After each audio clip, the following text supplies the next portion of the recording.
You manifested that. You certainly did. Yeah. So now we're going to start the ketamine, and that's going to be really, really awesome. For us, it's kind of like an Amazon thing, right? We're not looking to make a lot of money from it. We're just looking to get started and understanding our formula, right? For us, it's long-term that matters, because psychedelics in 5 years is going to be common. But by then, new companies are going to try to come in. We already established our... Absolutely.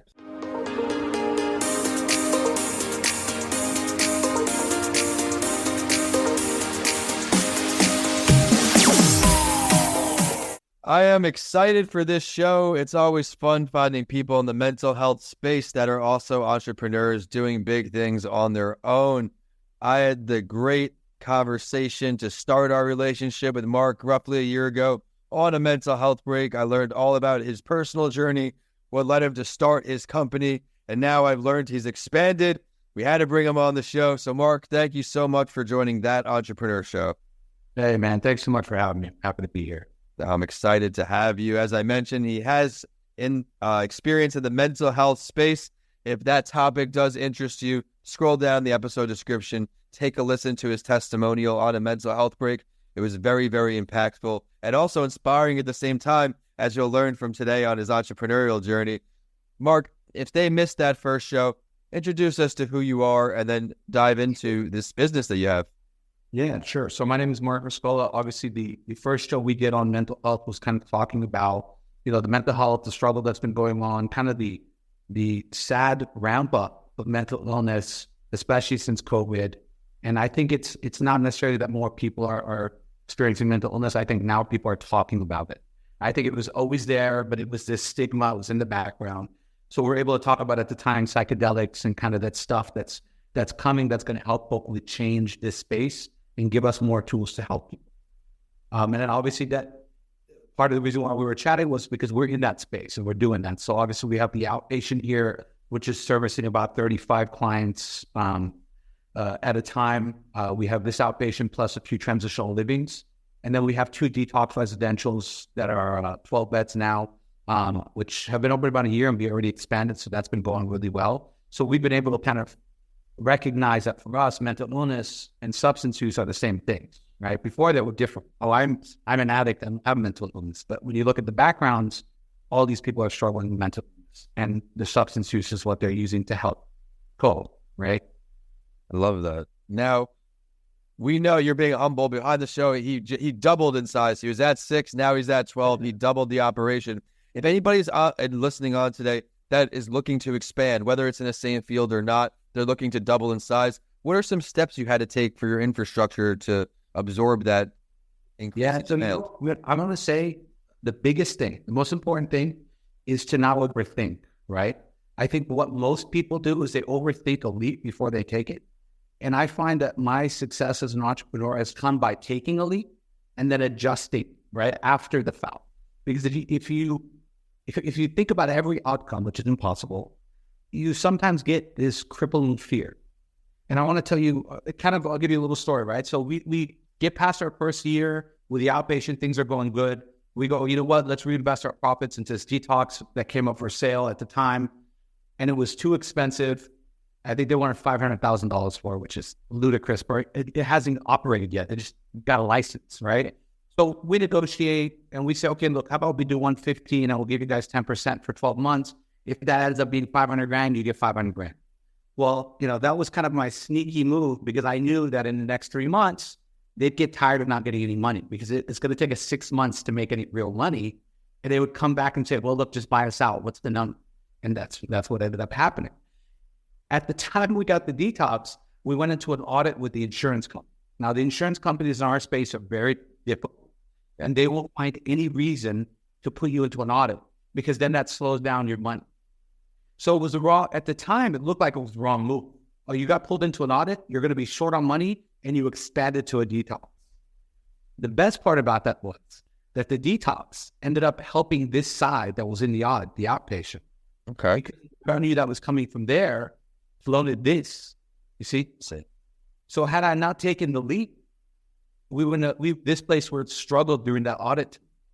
So this is why I always tell people, being delusional is my secret. If you're realistic, don't become an entrepreneur. You cannot find success because you're believing in something that doesn't exist, right? I have this idea for a $1 billion company. It's not real. And everybody I knew when I started would say, that's not possible. That's not possible.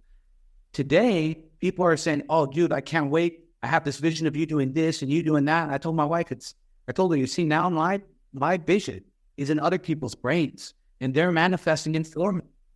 But in the beginning, it was only in my head and everybody else was like, you're cuckoo. You're not going to do that. You're not going to be able to be successful, blah, blah, blah, right? Including, by the way, including the people that love you.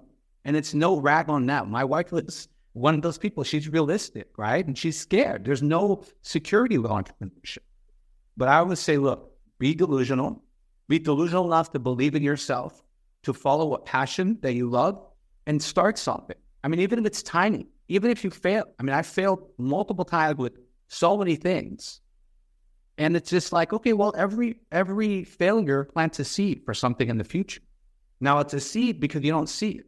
But when you look back, a little tree sprouted, and all the knowledge you gain applies to your current business. You go, oh, shit, I understand that.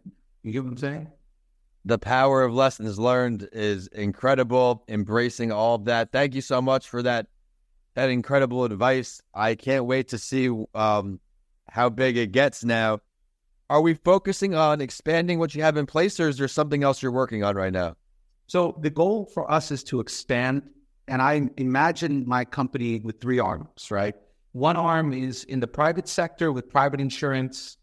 One arm is in the state sector with state-run funding. And then one arm is in psychedelics. Okay. So this way, for me, I'm covering kind of all the bases. The state-run facilities are run very, very poorly. After I create a large enough base of my private, then I have the leverage to go to governments and say, look, here's what I've already created. I have 10, 20 centers operating well. Let's negotiate fair numbers and let me run state-run facilities better than you're running in that. Because right now they're flops, right? They don't have enough funding.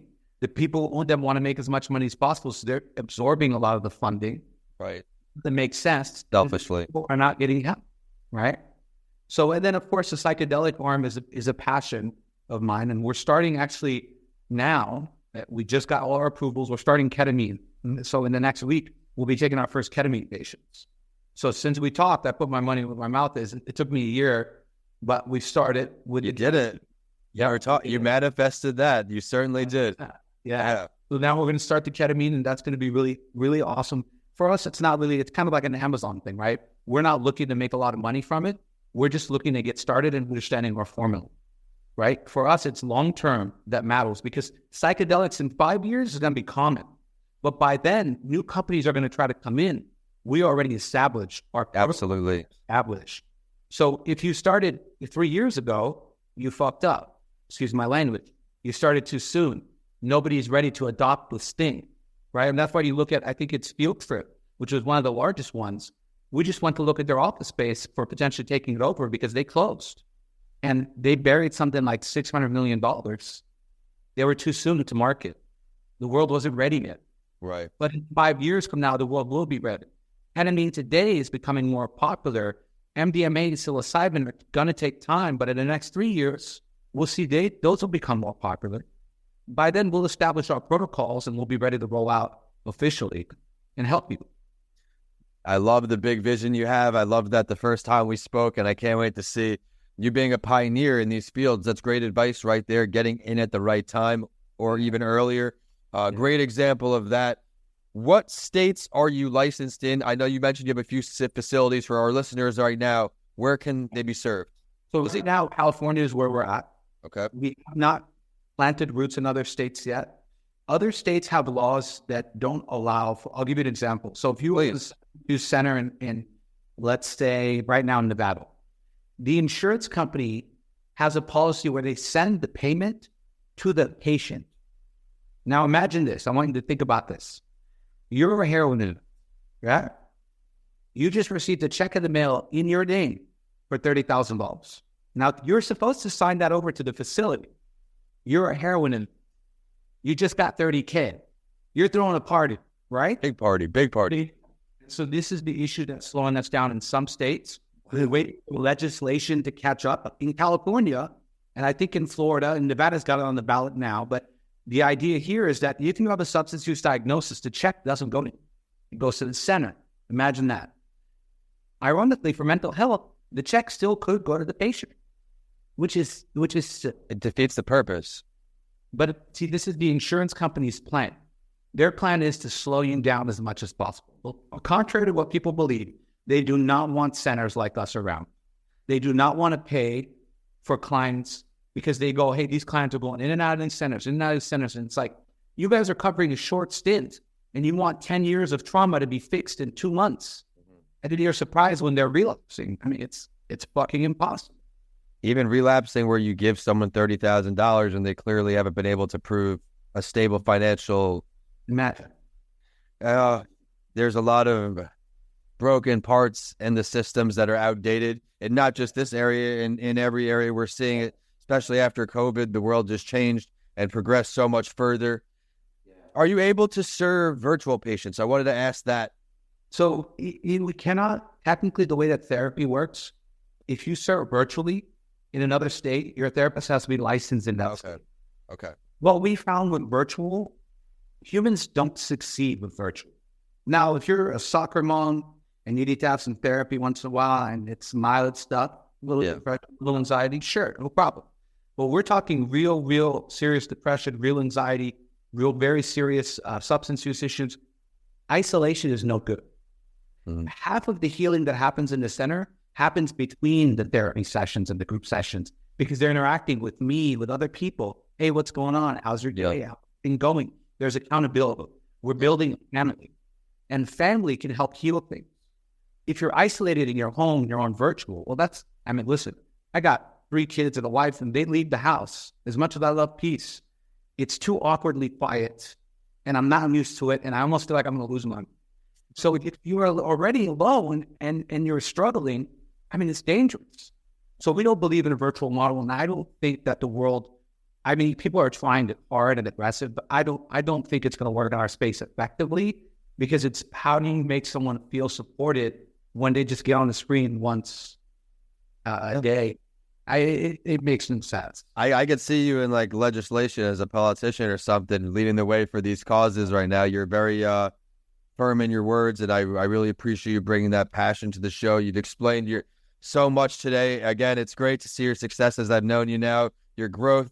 Everyone out there, head to this website. Where can we find you online, whether it's LinkedIn, website? Where's the best place to find you? Yeah, so you can go to our website, tuluahealth.com or purposesrecovery.com, and you'll see, I'm on there. You can reach out. And then I'm on LinkedIn. I'll send you the link for LinkedIn. I'm not really heavy on social media. It's not something for me, it just is a distraction that I don't need in my life. My focus on my business, my family, my passion, it takes enough time for me. But of course, my email is out there. It's mark@tuluahealth.com. I don't mind if people want to email me directly to have any questions, any kind of encouragement, they can reach out. And I just encourage people entrepreneurship is amazing and I love it. And I want to encourage more people, but I think you should know who you are first before you dive in, because not everybody is cut out to be an entrepreneur. That's okay. Mm-hmm. On top of that, I want to kind of, if I can, just take a minute to, there's some things in entrepreneurship that really tumbled me in the beginning. They tripped me up. One was that I need to wear all these hats. And then I'm there for a long time, yeah. I suck at some of these hats. Oh, yeah. And then I feel inadequate because I'm like, well, am I really a good entrepreneur if I can't wear 7 hats? And then I realized, like, wait a minute. I mean, if I can hire people to do that shit, shouldn't I do that? And then I surrendered that. And oh my God, it made me feel better. I also surrendered this idea that if I don't wake up at 4 a.m. every morning, I'm somehow not going to be successful.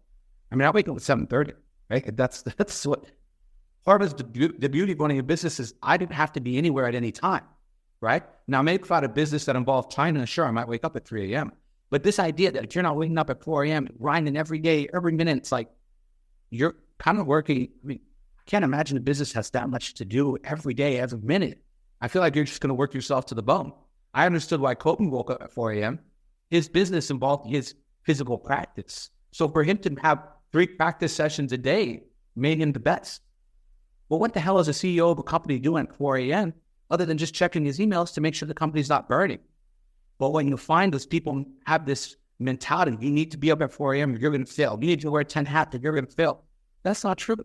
Everybody's journey is different.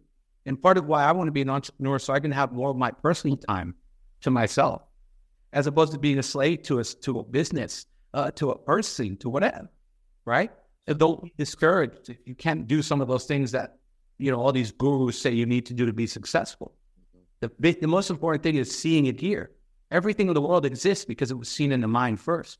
You see it in your mind, you can create it in the real world. So start there, and then everything else finds its way. Thank you for ending with that. It's a big reminder. Everyone is different. What works for some doesn't work for everyone. Don't be discouraged if mornings aren't your thing. Leverage the evenings. You might be a night person. There's not one set formula. For me, I'm a grandpa. I'm not a night person. I'm tapped out at night, but I leverage my strengths. I exercise when I can, and I get my day. He just gave great advice there. Be yourself. Work what works for best for you. Find your passion and your expertise is what the first step of entrepreneurship is. A lot of people think a business idea is great. They'll do it. Is there a need for it? And do you care about it enough to be told no 1,000 times and then still go for 1,001? Incredible episode, Mark. I'm glad we got to reconnect. Congratulations again on the growth. And with that, be sure to check him out online. We are at The Entrepreneur Show on all social media. Head to @VincentDeLancey on YouTube. Subscribe there and check out some video clips from today's show. He crushed it, and we will check in with him again next year. Mark, thanks so much again. Thank you, brother. I appreciate you.